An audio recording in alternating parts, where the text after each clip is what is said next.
Sebelum lu semua menyaksikan konten di video ini, gue akan perkenalkan dulu salah satu produk minuman yang berkhasiat, yang minuman kesehatan, yaitu produk dari Volten, yaitu berupa kopi ya. Kopi ini bukan sembarang kopi. Kopi ini berkhasiat menyembuhkan segala macam penyakit, bahkan penyakit-penyakit berat seperti stroke, bahkan jantung. Udah banyak banget testimoninya sembuh dengan kopi ini. Nah, ini salah satu bisa jadi ikhtiar ya buat kalian yang yang memiliki penyakit berat gitu. Nah, kenapa kopi ini bisa bermanfaat buat kesehatan? Soalnya kopi ini terbuat dari jahe hitam yang diproduksi di Thailand, dan jahe hitam itu terbukti bisa mengobati berbagai macam penyakit. Dan kopi ini juga sudah melakukan beberapa kali riset yang hasilnya memang bermanfaat untuk kesehatan. Nah, jangan sampai buang-buang peluang untuk buat kalian yang punya penyakit berat sekalipun, bahkan apalagi penyakit yang bisa dikatakan cukup ringan, segera pesan kopi ini ke nomor yang tertera di sini. Dan kalau kalian mau menjual kembali, bisa dibuka banget open reseller di gue salah satunya, atau di agen kalian yang terdekat. Buat kalian yang kurang suka kopi, di Volten ini juga disediakan susu ya. Susu ini juga enak, susunya juga harum, dan susu ini hasil dari perahan susu sapi New Zealand yang rasanya memang enak banget. Kalau dari kopi ini, hasil dari kopi hitam Brazil, dan ini kalau susu ini dari susu sapi perahan dari New Zealand. Manisnya pun bukan manis buatan kedua minuman ini. Manisnya ini menggunakan yang disebut nano sweetener, yaitu dari tebu hitam yang diolah menjadi manisan yang berkali-kali lebih manis dari gula. Jangan ragu buat nyobain dari dua minuman ini. Jangan ragu juga untuk menjaga kesehatan kita dengan minuman ini. Semuanya bisa dikonsultasiin. Buat kalian yang mau konsultasi atau mau mendapatkan kembali, silahkan bisa menghubungi nomor yang sudah tertera di layar kaca, dan gue pastiin kalian gak akan nyesal bisa memilikinya, bahkan mendapat keuntungan juga dari jualannya. Apalagi dari susu ini yang luar biasa harumnya dari kopi ini, yang sebenarnya enggak strong juga kopinya. Kalau testimoni yang paling real itu adalah ada satu teman gue dan banyak keluarga gue yang udah mencobanya. Mereka punya penyakit berat, bahkan penyakitnya jantung, dan ada yang penyakitnya katakanlah udah semacam komplikasi gitu ya. Tapi dengan minum ini, alhamdulillah dengan proses yang alami, mereka sembuh dengan izin Allah tentunya, lewat ikhtiarnya, lewat minuman ini mereka semuanya sembuh. Dan minimal ada peningkatan kesehatannya gitu ya di antara mereka. Bahkan ada yang tadinya bahkan ibu gue sendiri yang tadinya mau operasi gitu ya, yang tadinya mau operasi malah batal operasinya karena habis minum kopi ini. Bahkan ibu gue itu sebenarnya selama ini belum pernah minum kopi, tetapi dia nggak enak minum kopi ini gitu, dan dia bisa meminumnya tanpa merasakan efek samping, meskipun ada sempat pusing sedikit. Tapi pusing itu bukan karena dari kopinya, tapi karena ibu gue yang belum terbiasa minum kopi. Tetapi akhirnya sembuh dan batal operasinya gitu, dan sembuh total sampai sekarang, alhamdulillah. Jadi jangan ragu untuk memesan minuman ini. Nomornya sudah ada, tinggal dikonsultasikan. Oke, selamat menyaksikan. Oke, semuanya. Di kali ini gue akan menceritakan ya bagaimana gue dulu bisa menjadi seorang fans dari band papan atas Dewa 19 yang kita kenal dengan nama Baladewa gitu ya. Sebenarnya jadi for information bahwa gue udah menjadi seorang Baladewa itu di tahun 2002 ya. Jadi ini adalah tahun yang ke-21 gue bisa menjadi fansnya mereka, dan suatu kehormatan.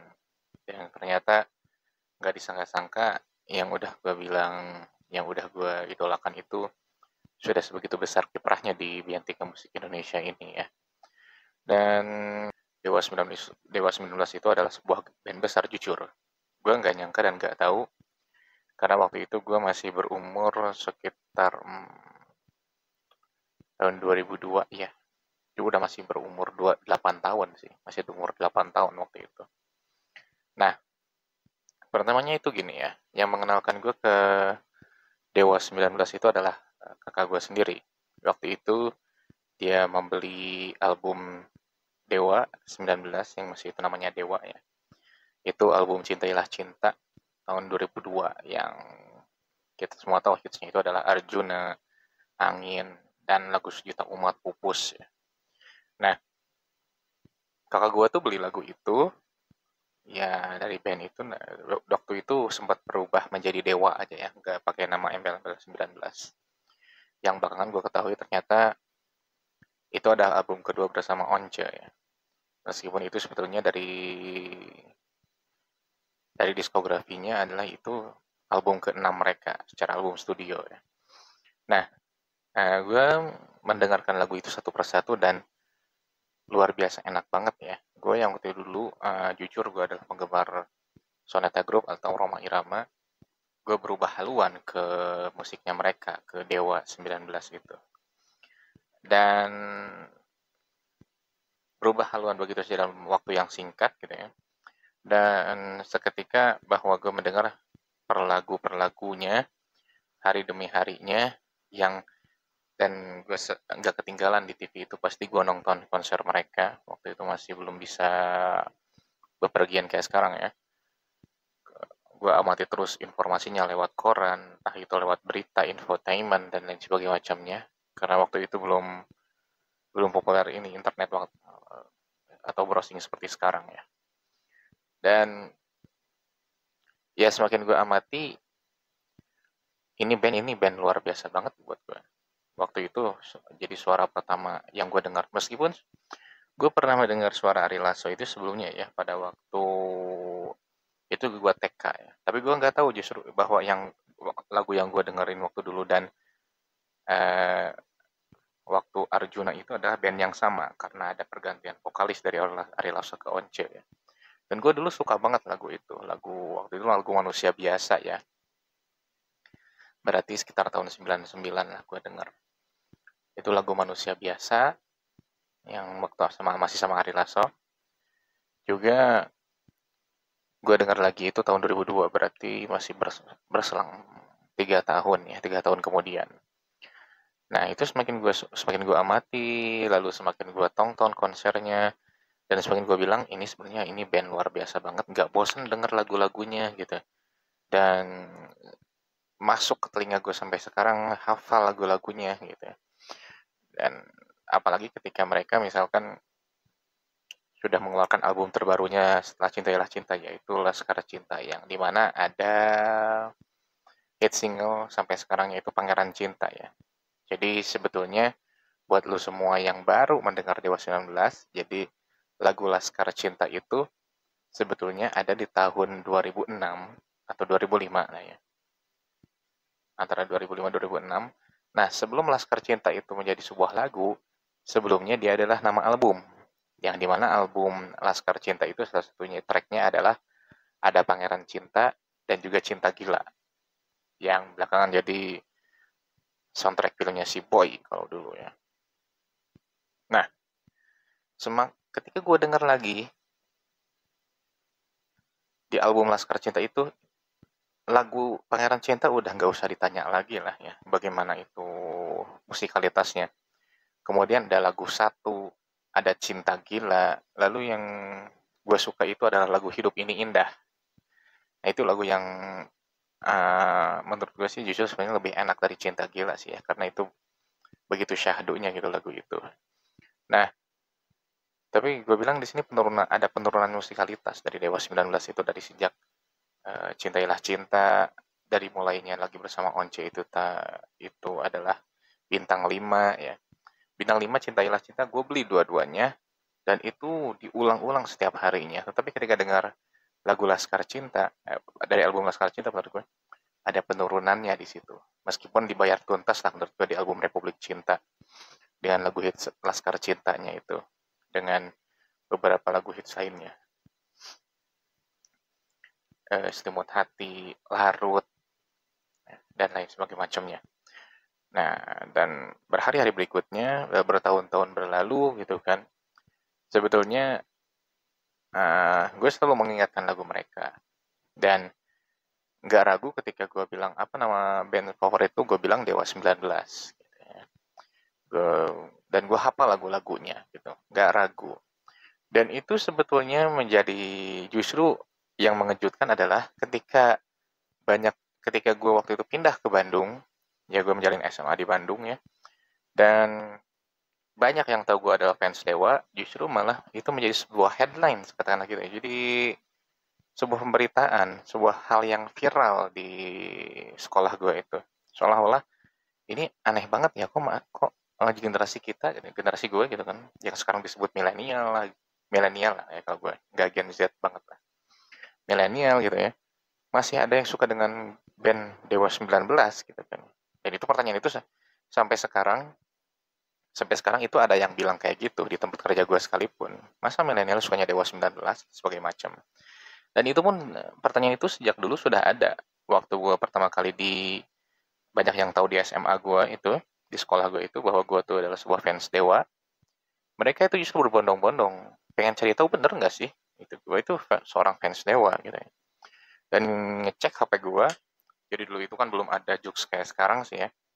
Nah, dicek HP gue itu ya katakanlah 80% lagu-lagunya adalah Dewa 19 yang baik yang hits maupun tidak. Bahkan sorry to say, mereka banyak yang tahu soal lagu-lagu Dewa 19 yang non hits pun dari HP gue gitu waktu itu. Nah, semakin banyak yang tahu justru malah semakin mengenal gue gitu di SMA gue itu. Dan bahkan sampai sekarang kalau ada yang bilang misalkan, oh, kenal Mugni enggak? Oh, Mugni Dewa gitu. Pasti mereka yang berkatanya kayak gitu. Dan langkah bahagianya gitu gue ternyata kesukaan gue terhadap suatu band yang lain dari yang lain gitu kan, dari di tengah anak muda pada waktu itu menyukai band-band barat, band-band yang seperti apa gitu kan, tetapi gue yang bertahan dengan Dewa 19-nya justru menjadi magnet, jadi magnet gitu, magnet beberapa bagian gitu kan. Dan imbasnya adalah banyak yang menanyakan hal-hal tentang Dewa 19 ke gue, bahkan sampai sekarang sekalipun gitu. Seolah-olah gue paling tahu, padahal gue sebenarnya nggak begitu tahu ya. Gue hanya mengamati dari berita-berita yang ada, dan gue simpulkan beberapa yang gue tahu gitu. Dan bahkan sebenarnya banyak yang lebih tahu dari gue. Tetapi ya itulah bagaimana kita untuk menyaring atau menjawab sebuah pertanyaan dari orang lain, meskipun kita nggak begitu tahu ya.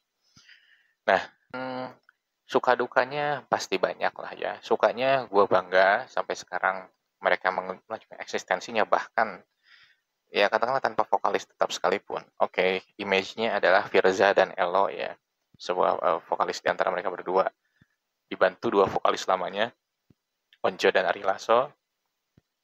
Meskipun entah kita nggak tahu kapan konfliknya berakhir Onjo dengan Ahmad Dhani, atau mungkin tepatnya kapan gimmicknya mereka akan berakhir ya. Cuman di sisi lain sukacitanya adalah gue bangga menjadi penggemar mereka, menjadi bagian sejarah mereka, dan menjadi saksi bagaimana perkembangan mereka gitu. Duka citanya banyak juga ya, banyak banget. Artinya dari mulai kasus waktu itu yang penginjakan karpet berlafaz Allah gitu ya. Lalu kemudian yang paling menyedihkan itu adalah banyaknya waktu itu ke gue itu adalah mempertanyakan seorang Ahmad Dhani yang Yahudi gitu ya. Dan itu yang paling menyedihkan buat gue, ketika ya kenapa lu suka dengan Dewa 19, Ahmad Dhani kan Yahudi. Ya gue bilang, apakah Lionel Messi itu Islam? Enggak. Apakah Cristiano Ronaldo juga Islam gitu? Enggak juga kan gitu. Artinya ya apa yang mereka bicarakan itu sebetulnya itu blunder dari buat mereka sendiri gitu. Ya kenapa gue menyukai seorang dari ras Yahudi, dari suatu kaum tertentu gitu kan ya. Ya gue bilang aja, Lionel Messi sama Cristiano Ronaldo itu mereka agamanya apa sih kalau mereka berbicara soal agama. Dan sebenarnya kalau kita berbicara Yahudi, kan Yahudi itu nggak hanya seorang agama Yahudi, tetapi ada juga ras Yahudi. Dan menurut teman gue yang kebetulan beretnis Yahudi juga ya, karena memang yang boleh beragama Yahudi itu ya memang berketurunan Yahudi. tapi nggak setiap etnis Yahudi itu dia agamanya Yahudi. Teman gue pun banyak yang beretnis Yahudi tapi dia beragama Islam gitu kan. Nah itu kalau berdasarkan sesuai dengan agama. Ya gue bilang terus apa bedanya dengan Maroon 5? Gue bilang Maroon 5 vokalisnya Adam Levine emang dia siapa? Keturunan apa? Gitu, ya. Jadi nggak adil kalau hanya mendiskreditkan gue sebagai fans Dewa 19 hanya karena Ahmad Dhani yang seorang Yahudi meskipun dia beragama Islam. Gitu. Hanya keturunan dari ras Yahudi ya kita nggak bisa nggak bisa kita hindarkan gitu. Dan pada akhirnya pun mereka oh ya udah deh gitu kan ya.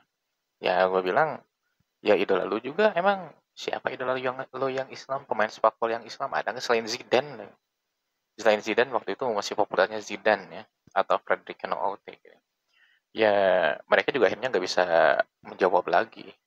Ya memang ada berapa banyak sepak bola muslim yang jadi idola banyak orang, gue bilang. Dan gue pun berpendapat gini, ketika kita menyukai atau memfavoritkan suatu karya atau apapun itu, bukan berarti kita menyukai orangnya, gitu. Bukan berarti kita menyukai orangnya juga, gitu. Meskipun sini ya ada dalam jurus keagamaan sedikit ya, meskipun kita berislam itu harus mencintai Rasulullah dan segala macam.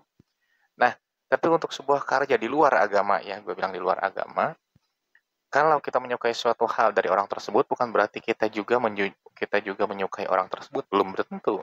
Tapi yang kita sukai adalah karyanya. Banyak musisi yang katakanlah sombong, banyak misalkan pemain sepak bola yang sombong, tetapi yang kita suka itu apa? Yang kita suka itu kan kalau musisi berarti karyanya, kalau sepak bola berarti permainannya. Gitu. Dan menurut gue sih mempermasalahkan seseorang yang menyukai Dewa 19 itu buang-buang waktu sih ya. Buang-buang waktunya, ya apa emang band lain nggak ada yang non muslim kalau katakan kita bicara agama ya. Ya apakah band lain misalkan atau mungkin nggak ada yang minta tolong ke orang-orang katakanlah ke orang-orang agama tertentu gitu kan ya banyak banget lah gitu. Jadi sebuah hal yang buang-buang waktu menurut gue ketika menanyakan ya kenapa gue ngefans sama Dewa 19 padahal Ahmad dan Yahudi itu kalau sekarang gue mengingat itu suatu hal yang konyol ya. Karena ketika kita mencintai suatu karya khususnya itu kan timbul dalam diri sendiri. Dalam diri sendiri. Asalkan kita tidak terpengaruh terhadap agamanya, asalkan kita tidak terpengaruh terhadap perilakunya ya it's okay gitu. Apalagi ya Ahmad Dhani ya masih Islam juga kok. Dia menamai anak-anaknya itu kan ahli tasawuf semua. Seperti yang pertama Ahmad Al-Ghazali, kemudian Jalaluddin Al-Rumi, yang terakhir itu, yang ketiga itu Abdul Qadir Al-Jailani gitu kan. Jadi pesan di sini adalah kita pisahkan antara sifat secara personal dan sebuah karya yang sudah dia tunjukkan ke masyarakat luas gitu. Kadang kita menyukai seseorang karena apanya tanpa kita harus mengikuti apa yang dia lakukan gitu. Kita misalkan menyukai Ronaldo.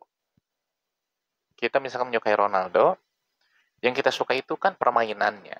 Masalah personalnya dia yang gonta-ganti pasangan ya it's okay, itu adalah kehidupan dia gitu kan. Kita misalkan menyukai seorang politisi misalkan gitu ya. Atau seorang ustadz lah gitu ya. Kita menyukai itu adalah bagaimana ceramahnya dia bisa memberikan kita ilmu yang baru, ilmu yang menambah keimanan. Masalah dia berpoligami ya it's okay, itu adalah kehidupannya dan poligami pun tidak dilarang.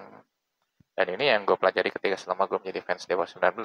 Ya oke, misalkan Ahmad Dhani kita semua tahu bagaimana celetukannya gitu kan. Tapi yang gue sukai di sini adalah karyanya dia gitu kan. Yang bersama Dewa 19 itu buat gue itu nggak bisa dipisahkan gitu. Nggak bisa dipisahkan dan kita coba saksikan aja deh karya dia di band lain, entah itu di Triad, entah itu di mana, nggak sehebat lagu-lagu dia di Dewa 19 gitu. Jadi yang gue sukai dia adalah karyanya, personalnya yaitu urusannya dia lah. Ketika dia misalkan terkena kasus waktu 2019, gue nggak mau bela dia karena gue seorang fans Dewa, enggak.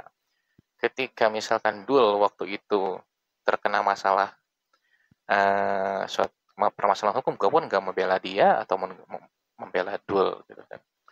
Bahkan gue bilang ke teman-teman gue, ya udah itu memang Dani harus menanggung sendiri apa yang dia perbuat gitu gue bilang. Karena itu ada tahun yang sangat sensitif di tahun 2019 itu, bahkan selama gue hidup lah ya katakan gitu, selama gue misalkan mengamati politik, itu adalah tahun politik yang paling sensitif, bahkan yang paling konyol gue bilang. Dimana gue di video sebelumnya bilang doa pada zaman perang Badar diulang lagi di pemilu 2019, udah nggak make sense itu.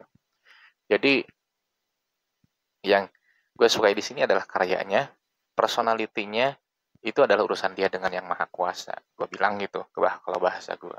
Jadi dan itulah duka yang paling besar selama gue menjadi fans Dewa 19, apalagi sekarang ditambah dengan polemik yang masih berlanjut. Cuman gue katakan semoga itu hanyalah gimmick gitu, untuk mereka bisa melanggengkan ke dunia politik.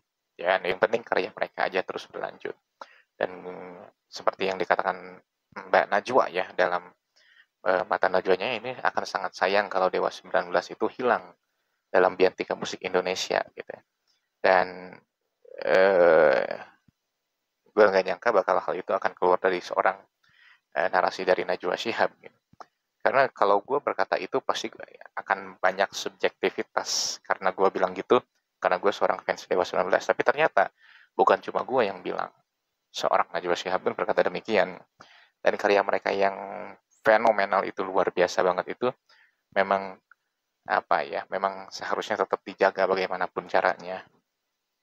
Ya, adapun dengan dalam tanda kutip masalah ini yang sekarang jadi polemik, ya cepat selesai aja lah, gue bilang. Gue berpesan nulis video ini, banyak baladewa di sana yang menunggu ya kembalinya Once bersama Dewa 19. Banyak yang menunggu perdamaian kalian, dan banyak yang berharap ini hanyalah gimmick antara Ahmad Dhani dan Once Michael, dan mereka bisa bersatu lagi dalam satu panggung. That's it. Cuma itu yang kita pengen, menikmati karya kalian kembali, bahkan lagu baru kalian ditunggu. Ya, meskipun sudah ada Juliet bersama Elo, dan juga terakhir bersama Ari Lasso, pesan tangis terakhir ya. Dan masih menunggu dengan Firza dan Once lagu barunya, dan itu harus terlaksana deh. Oke, segitu dulu cerita gue. Thanks for watching.